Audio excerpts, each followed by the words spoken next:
So if you clicked on this video, chances are you're interested in learning how to take care, maintain, or maybe even repair your flow rope. In case you're new here, hi, my name is Slush, founder of SLUSHROPES. In the last 5.5 years, I've made thousands of flow ropes, and I can't even tell you how much I've learned throughout the journey.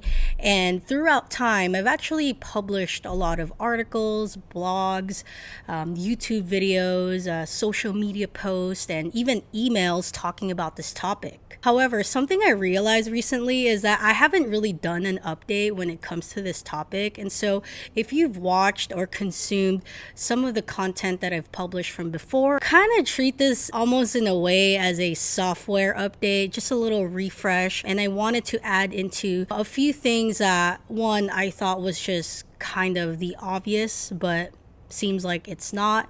And then two, I wanted to include some of the new things that I learned this year. So this video is going to be broken down into 3 parts. We're going to be talking about how to take care of your flow ropes, how to maintain it, and also how to repair it.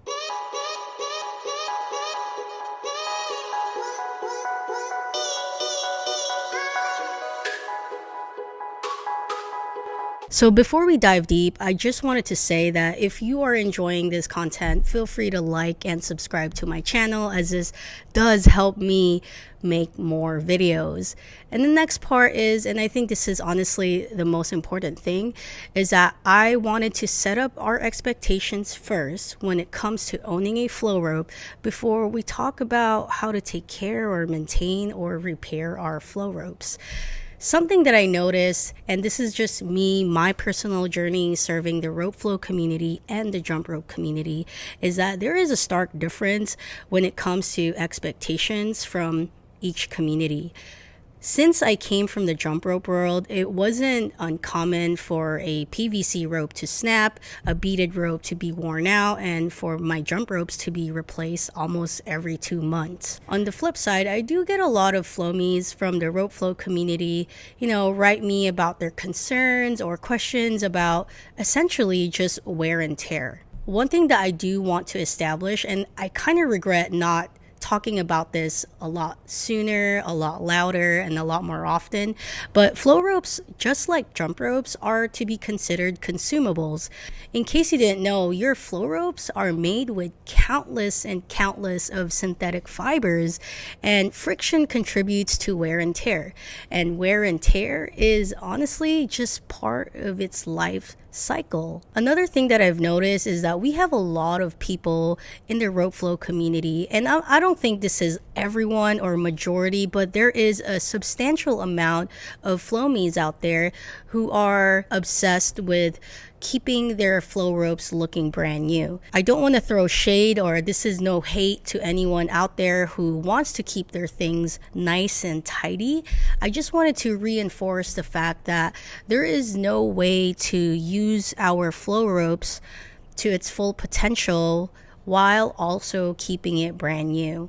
So this means that whenever we swing our flow rope, we apply force, and through that force, that rope experiences friction, which results into abrasion, aka wear and tear. So if you're someone waiting for your flow rope to be mailed to you, just know that wear and tear is part of its life cycle.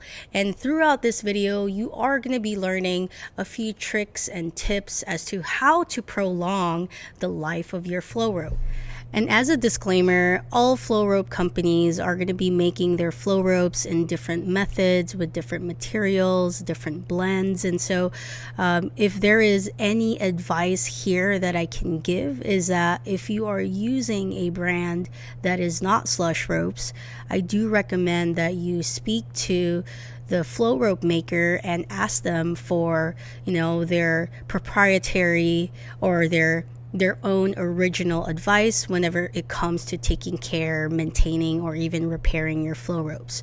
I just want to truly reinforce that. However, with my experience, not only making flow ropes for the last 5.5 years, but also using, many brands out there, I have found that the advice that I am going to be giving in this video is more or less pretty much valid for all flow ropes. But again, as a disclaimer, speak to your flow rope manufacturer first if you're using a flow rope that's not made by Slush Ropes. So with all that said, let's get into it. Let's talk about how to take care of your flow rope. And I want you guys to kind of treat this as more so like preventative care. And, there are going to be things that I'm going to be talking about. You might agree, you might not agree. But again, the point of this video is to raise awareness, keep you guys educated with the things that I'm learning along the way. And on top of that, with the information that you're going to be learning, you're able to make better decisions that fit your needs. So we're going to start off with something super basic, but I think is a little controversial. And honestly, if you don't agree, that's okay as well. The first advice I'd have to give is to keep your flow ropes as dry as possible and as often as possible. So the reason why I think that it's a little controversial is because a lot of us do enjoy flowing at the beach or by the lake. And I'm not saying that if you were to get your rope wet, that it's going to just be completely destroyed. However, I do think that it's important to talk about, what happens or what could happen after.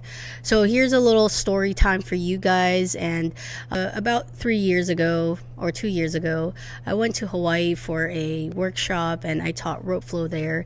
And there was a part of the workshop where we ended up flowing at the beach. And so, I pulled out my rope and, I just loved being there. And pretty much my entire rope got wet. I didn't think too much about it. I threw it in the bag, and after 3 days I came home, I unpacked my bags, and right when I pulled out my rope, I just had like this like really gross like smell. And I think that it varies from person to person. However, I do have this thing. It's like a gift and a curse, but I have a very strong sense of scent. I don't know if that's the right word, but like I can smell things a lot stronger than the average person. So even if, let's say, I was to dry my clothes and then it didn't dry all the way, I just can't bring myself to wear those clothes again. Like I'd actually have to wash my clothes once or twice again just for me to feel like it's clean. So yeah, if you do get your rope wet, just know that you are gonna have to properly dry that rope. And for you to properly dry that rope, you're gonna have to skip to the later part of this video, because I am gonna be talking about in full details about that. And then the second thing as well is that if your flow rope does get wet, it automatically runs the risk of that flow rope experiencing rope shrinkage. So rope shrinkage actually happens in many different conditions. For one, it's whenever you get your flow rope wet, and then two, your rope actually shrinks throughout the course of its life. And based on my research, and this applies to all types of ropes, not just like a flow rope. I'm talking about any rope, like it could be a climbing rope, a sailing rope, or like a boating rope, whatever kind of rope it is, just because there's so many different kinds. But rope shrinkage is a real thing. And just kind of like shoes, right? When you have a brand new pair of shoes, like eventually it does experience some sort of shrinkage, and that's seriously just part of the life cycle of the product. So rope shrinkage is a newer conversation and subject that I've actually never talked about this online, because I still am and was learning a lot about it earlier this year. And throughout time, I feel like I've done enough research and also have done a lot of experiments, or just like ropes that I did put under the test. And something that I did find is that, one, if your rope does get wet, absolutely there will be some sort of shrinkage. The exception to this is it's not the exception, but more so the variable to this is more so the material that the flow rope is made out of, assuming that there's only one type of material. So there's that part. And then the second thing as well is, when it comes to ropes, like just in general, we can be talking about manila ropes, climbing ropes, sailing, boating ropes. Like all types of ropes will experience shrinkage throughout its lifetime. So there is, that research that has been done, and it's typically found that ropes would shrink up to 10% of its original length, and typically that shrinkage is related to how much that diameter or that rope's diameter has swollen up. So if you're, for example, you have a rope and it looks thicker than what it looked like before you started, know that this is just part of it. It's the science of it, and honestly, there's not really any way of getting around that, especially with the whole science behind ropes being made out of synthetic fibers. So to close this topic up, I don't want to cause a panic. You're probably thinking right now, I should probably grab all my ropes and start measuring it. But yeah, you totally can. And in fact, I actually encourage you to do so that you can get to know your gear a lot more. And something that is also worth adding into this conversation is the question and answer to how do you stop or prevent rope shrinkage. And to answer that, the first thing I could say once again is just keep your ropes as dry as possible. And if you're someone that you just want to be able to use your flow ropes on or by the water, like, feel free to do so. And I'd probably even recommend like having a dedicated rope just for your water activities.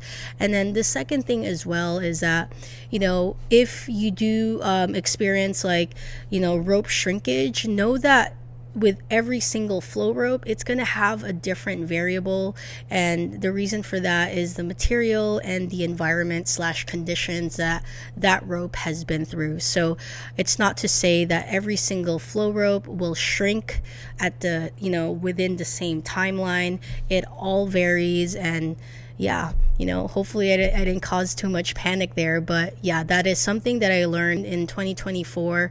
And I just want to dedicate this part of the video to Angela from the UK. She's a customer of mine, and she's actually the one that brought this subject to light. And I had such a great time being able to discuss and experiment with her as well in real time. And for the next part, I don't even think that we can talk about how to take care of your flow ropes without talking about the importance of the surface that you're practicing on. As a rule of thumb, surface matters. Like, that's what I'm going to just say. I'm going to really embed that into your brain. Surface matters if you are someone that cares about the aesthetics and prolonging the life of your flow rope. So what I like to say is, the smoother the surface, the less friction your flow rope will experience. And with less friction, there will be less signs of wear and tear or abrasion. And the harsher the surface, the more friction your flow rope will experience, which results in more signs of wear and tear. So just keep that in mind. If you are, actually, in fact, let's go ahead and imagine this. Like, if you are practicing on a very smooth yoga mat versus you practicing on unpaved concrete, right, by the sidewalk, like, just try to imagine like which rope will have more wear and tear or experience abrasion. It's going to be the one that you used on the pavement. And yeah, this is something that I wish I talked about as well a lot earlier on, and a lot louder and a lot more often. But yeah, if you care about prolonging the life of your flow rope, if you care about aesthetics, I would definitely recommend using a yoga mat, if you really got to do it outdoors, and maybe even a puzzle mat, just depending what you got. And then I also did some research as well from the Rope Flow community group on Facebook, and I think that it's super interesting. They had a post there of people just talking about how they take care of their flow rope, and someone, I believe from the Philippines, commented that they actually just use a cardboard to protect their ropes whenever they're flowing outside. So by all means, get creative. There's so many ways to save money as well. So you can do a mat, a cardboard, whatever works for you. But yeah, just keep in mind that the the harsher the surface, the harsher the abrasion, so, or aka wear and tear. So as a disclaimer, once again, I don't want to make it seem like, you know, by using your flow ropes outdoors and without a mat, that you're just gonna completely like mess it up or completely break it. Again, this is just kind of like preventative care. I'm someone who doesn't really practice that. Like, I personally don't care if my flow ropes is showing wear and tear. In fact, I'm kind of like the opposite.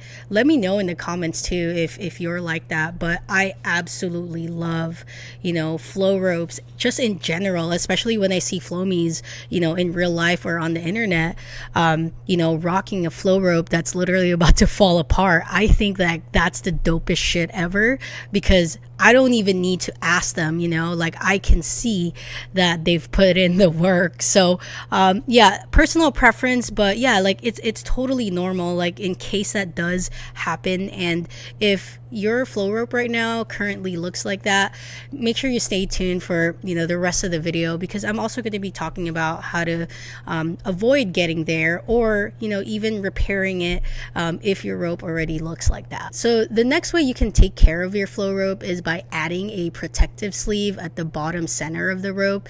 And when I was writing the script for this video, I honestly was so convinced that it, you know, adding a protective sleeve is purely for aesthetic reasons. However, you know, by the time I'm recording this, I did realize that there's actually one valid / functional reason as to why someone would be adding a protective sleeve on their rope, and that is for sanitary purposes. So for example, you probably, you know, like typically flow at home, you know, like within your personal area, and for whatever reason you did, you know, end up finding yourself wanting to flow in the city or, you know, at the park, and, you know, Lord knows how dirty, you know, these places could be. And so if you are someone that you just want to kind of give it like an extra touch of protection from like germs and things like that, I do think that it's worth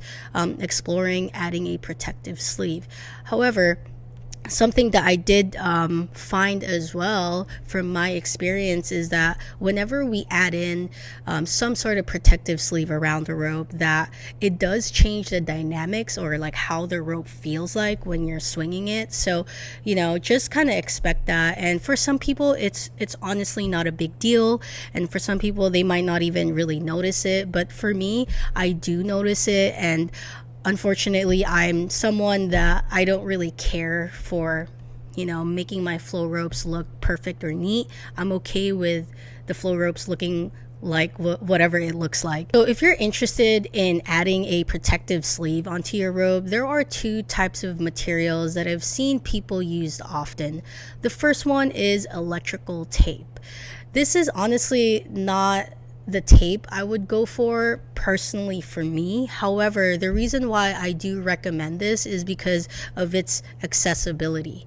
So that means that chances are anywhere you are in the world, you will find electrical tape. Also, it's a lot more cost effective. So I just want to keep in mind that some people might not have, you know, like an extra $15 to $20 to spend on a protective sleeve.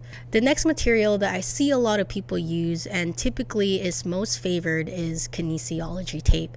This one for me makes the flow rope feel a lot more natural than the electrical tape, and I find that it lasts a lot longer. However, the downside to this is that not everyone has access to Amazon or, you know, finding kinesiology tape. So now that we've talked about how to take care of your flow ropes, let's now talk about how to maintain your flow ropes. This one right here is more so preference, but also kind of like preventative / maintenance. But if you are someone who has knots, like extra knots onto your flow ropes to pretty much make it shorter, you want to make sure that you remove that knot every time you use it. I know that it can be a little inconvenient, and honestly, this is not something I practice, to be completely honest. Like I'm totally okay with however my ropes like ages, but again, this is just so you guys are informed. The longer the knot stays onto that rope, the higher the chance that it's going to be hard to remove that knot. And I actually want to bring you guys back to the story in Hawaii where my rope got wet. So besides it getting wet and drying up and smelling like mildew, I also realized that the knot, I had 2 knots on that rope, and one knot was literally so impossible to remove that until this day I never got to take it off. And the other one, I was able to remove it. However, the shape of the rope never went back to its original form. And so till this day I do use that rope. I actually have, honestly, I only have 4 ropes that are like my main ropes, and everything else is more so for like research and development. But yeah, like even till this day I'm using it, and it has some sort of like I don't want to say dent, but it doesn't look like what it used to. That's the best way I can explain it. And so just something to consider as well if you are someone, once again, you care about prolonging the life of your flow rope. It's to your advantage to remove the knot, every time you use it. And the question right now is, what do you do if you have a rope and the knots have been there for a long time? Well, I mean, you are just gonna have to MacGyver it. Like, you gotta figure out how to take it off if you really want to. But I do have an advice that is literally just the opposite of what I just said. Is if you've had that knot or 2 on that rope for a long time, I suggest to just leave it alone, because for the most part you've already like experience the dynamics of that rope and you're already comfortable with that. So leaving it alone might be your best option. And for the next part, we're actually going to be talking about one of my favorite topics, which is cleaning our flow ropes. I can't tell you how many times in the week I have this conversation through emails, through DMs, through WhatsApp, because a lot of people are curious, and I'm going to be diving deep. This is going to be a very meaty subject. I think the first thing I want to ask, and this is always where I start actually, is I want to ask you, when you think about cleaning your flow ropes, can you define what clean is? And the reason why I ask that is because clean or cleanliness is super, super subjective. And the way that we all care and maintain our flow ropes all look differently, just because we have different lifestyles, different standards and expectations, things like that. And so, something that I had found is that there are typically 2 answers to this, and depending on your answer, you will get a different recommendation or advice. So there are 2 major ways that you can clean your rope, and the first way that you can is by simply sanitizing your rope. This one is my go-to. It's my favorite way of cleaning my rope, just because I know how I use my rope, and sometimes I go to the gym, which is like a public gym, and then sometimes I work out at my home gym, and then sometimes I'm doing meetups and things like that.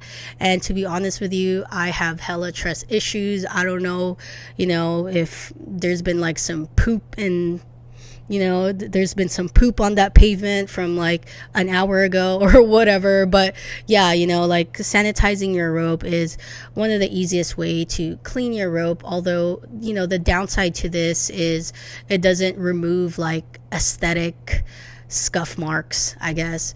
But if you are interested in doing that, you can use a disinfectant spray or a disinfectant wipe, and oftentimes it's totally sufficient. It's more than enough. So the second way that you can clean your rope is by washing your rope.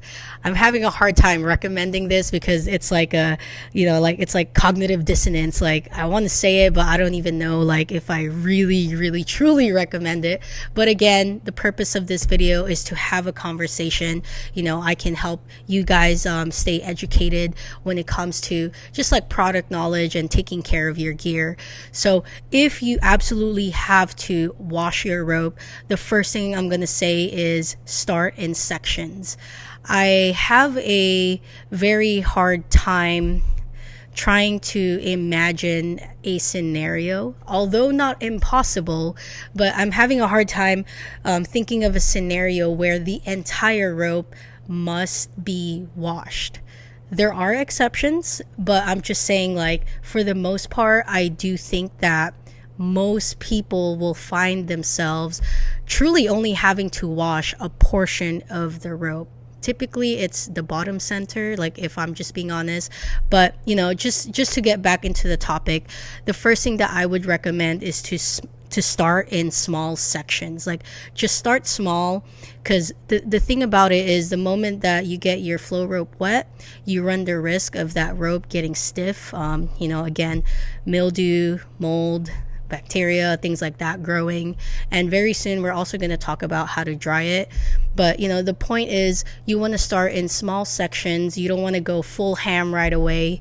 You want to try it out and see how the rope reacts. So you would want to also use just like warm water and soap. I know that there are many chemicals out there that you can use, like OxyClean, like stain removers and things like that. If you do decide that you want to take that route, obviously, like, do it at your own risk. I just don't want to put it out in this video, because there's also the risk of like that chemical reacting poorly later down the road. And I am not qualified enough yet. I've never done a focused study on putting chemicals in my flow ropes and then testing it out throughout time. So maybe that's a conversation for later down the road. But for the most part, use warm water, just use soap, and then use your hands as well. Use your hands or toothbrush whenever you're targeting the specific area of that rope. So yeah, if you ever wake up one day and you find that your dog had peed or pooed on your flow rope, just know that it's a very real thing. Don't get surprised. It actually does happen. And again, I just want to really just emphasize the risk that is involved whenever we get our flow ropes wet. Which leads me to something that I feel like is worth mentioning before we talk about drying our ropes.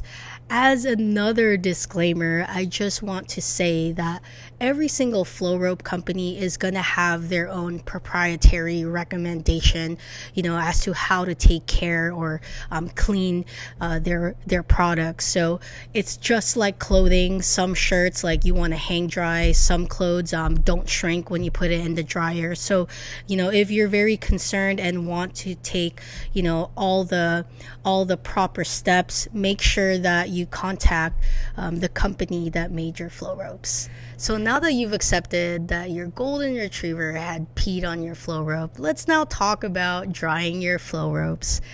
I can't emphasize this enough, but whenever you're drying your flow rope, it's super key that you don't leave it out to sun dry. So, the thing about ropes, just in general, because it's made out of synthetic fibers, is that at a certain point, the UV light or the sun does affect the integrity of the fibers of the rope. And oftentimes when people clean or wash their rope, they usually leave it out in the sun and thinking like, oh, it will dry faster. And yes, it will dry faster. However, typically the result will be an extra crispy fried flow rope. So I don't think that that's something that you want. So drying it indoors is going to be the best way to go. However, it doesn't stop there. If you were to dry it indoors, the first thing I want to say is that you want to make sure that you hang it up vertically, because that's going to be key in case your rope gets hard or gets stiff. At least it's in like a nice shape and that you can kind of break it in again. And then the second thing is that you want to make sure that you run the fan in front of the flow rope for about 24 hours.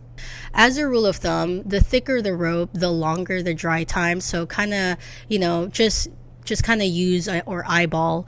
If you're drying a heavy rope, then probably do it for a lot longer.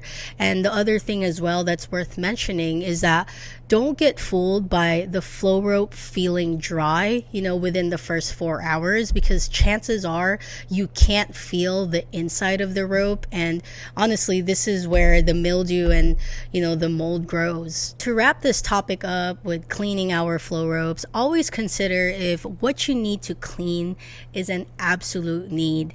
I can't emphasize this enough. I think like I'm starting to sound annoying, but truly, do assess like what you need to clean and why you need to clean it. Some points or some concerns are completely valid. Again, like your dog peeing or pooping on it, maybe you got mud on your flow rope and it's just gonna like destroy your gym bag, things like that. But if you're looking to clean your flow rope for aesthetic purposes, such as you just want to remove like scuff marks and things like that, I might even suggest maybe just using a disinfectant wipe on places that you want to remove the little markings at.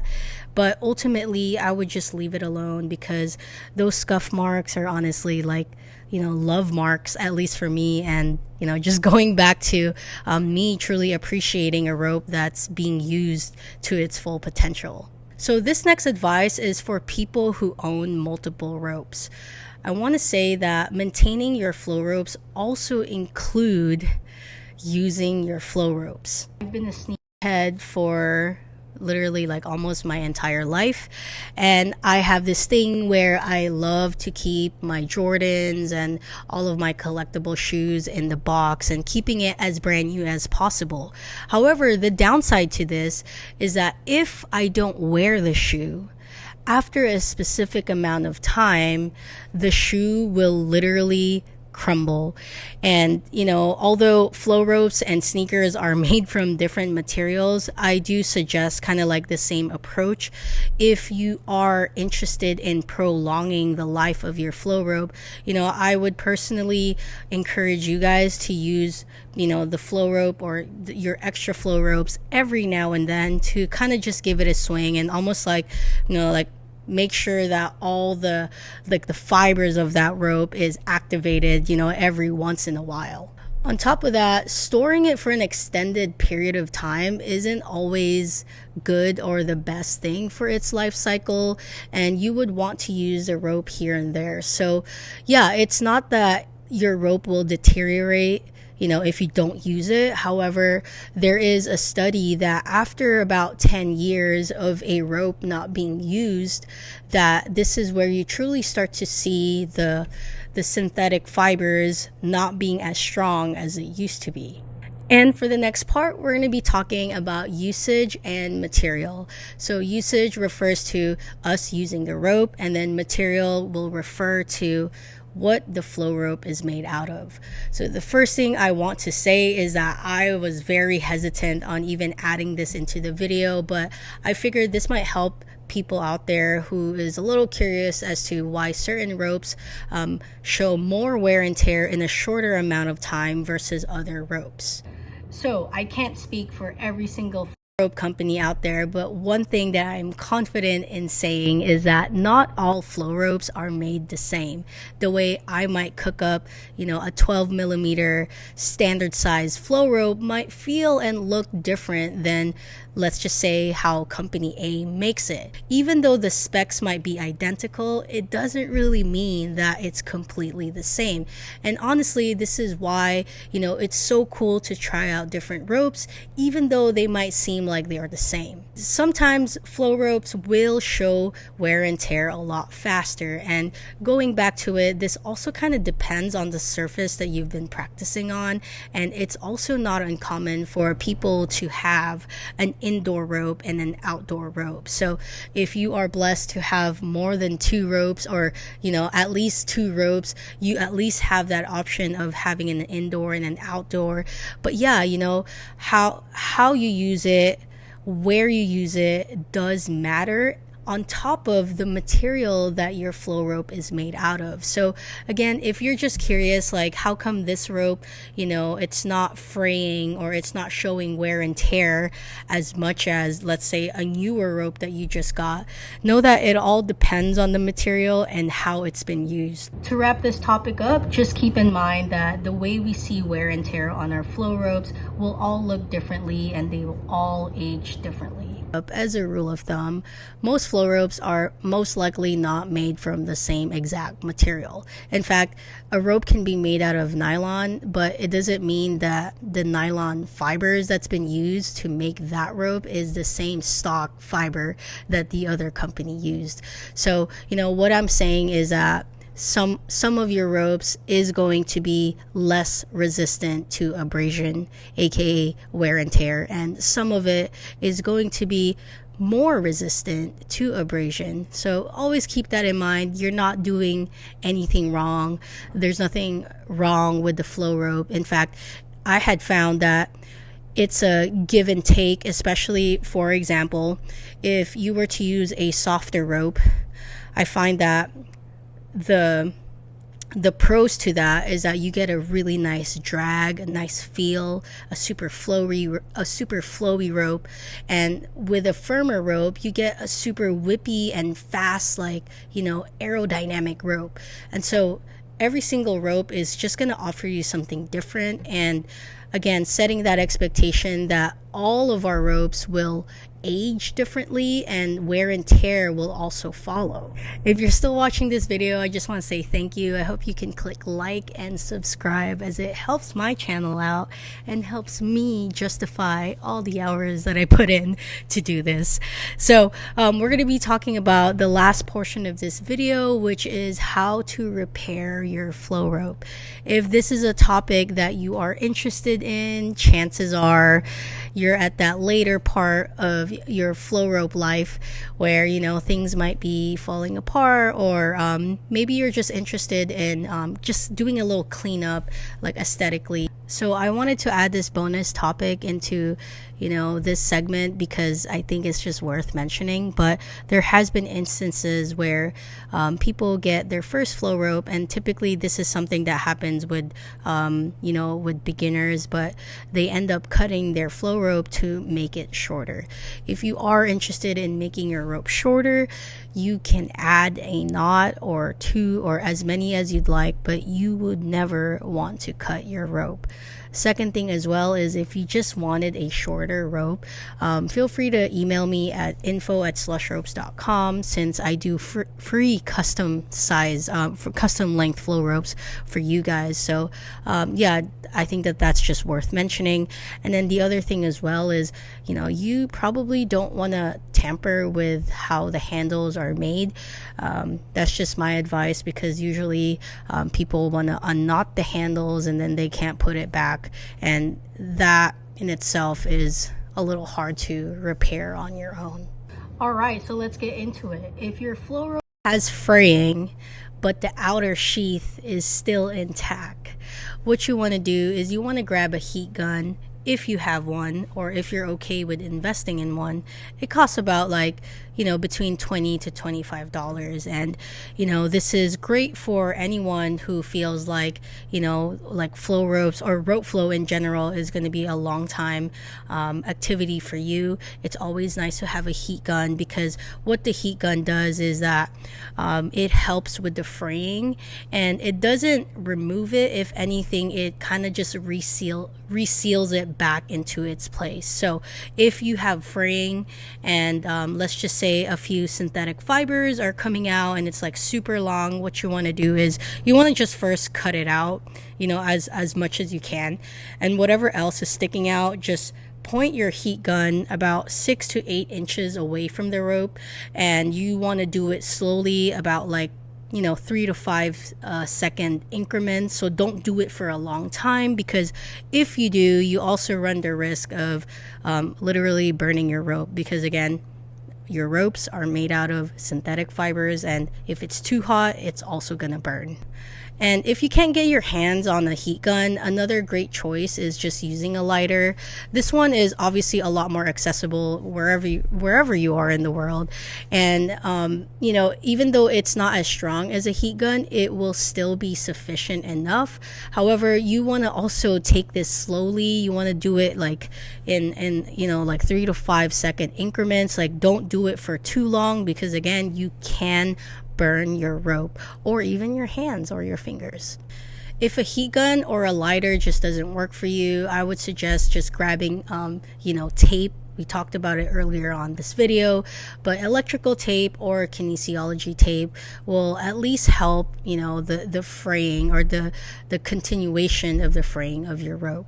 For the next part, if your flow rope has fraying and the outer sheath is no longer intact, aka you can see the inside of the rope, it's probably time to get a new rope. It's probably time to retire the rope. And I just want to be clear that if your rope looks like this, I hope that you are so proud of yourself, because I see that as a badge of honor. Like, if this is your situation right now, you know, where you're looking to repair your flow ropes because the inside of the rope is now showing, I hope that you are so proud of yourself, because I think that's the dopest thing ever. But yeah, you know, how do we repair that? So when it comes to, you know, your rope being in this condition, to be honest with you, there's not really a way to repair it in a way where, you know, you can put it back together completely. You know, one suggestion, and this will take another skill from your end, but if you want to sew it back, feel free to do so. I don't think I've ever seen anyone sew it back, but of course, like, I'm sure it exists. But you know, one of my recommendation is, if the bottom of your rope is splitting apart, you can, you know, just go back to the taping method so that it can at least stop fraying and stop separating from each other. And of course, it's not going to be perfect, and I want you to almost treat that as a band-aid. It's not a long-term solution. It's honestly like just a short-term solution. And as a bonus, in case you are feeling kind of down or frustrated because your flow ropes are like broken or not looking nice because the outer sheath is like completely busted, yeah, I just want to say, like, it's truly a badge of honor. I really think that. And I don't even have to ask you, you know, if you've put in the work. If I see that rope, I know that you have. So I hope that I can shift your perspective when it comes to that. Last but not least, we're going to talk about the stiff rope reversal. Damn, I'm losing my voice like just recording this video. But yeah, so this goes out to all the flow me's out there who got their rope wet, whether you were trying to wash it, you didn't dry it properly, maybe you went to the beach, you know, you forgot to dry it, whatever the reason is. If you ended up washing your rope or getting your rope wet, and then right after that your rope got very stiff, for the most part, it's very hard to reverse it back to its original feel. However, something that I have learned is that if you were to use fabric softener, that this does help recorrect the feel of the rope. The only thing I do have to say is that with fabric softeners, it's truly just a toss-up. It's a little hard to say, because there has been times where, you know, someone ended up with a super stiff rope, they added fabric softener to it, and then it just ended up being like way too soft, so like the rope felt super uneven. And then there's also the other side of, like, you know, the rope just not even reacting to the fabric softener. So just keep that in mind if you do find yourself with a crispy fried flow rope. You can obviously just try out little sections of the rope by spraying fabric softener to it, and then, you know, after it's dried out, you know, give it a try and then kind of apply as you go. So yeah, guys, this is the end of the video. If you enjoyed it, feel free to click like and subscribe. And if you have anything to add into this conversation, feel free to leave me a comment down below, as I love learning more every single day with you guys, and I'll see you guys soon.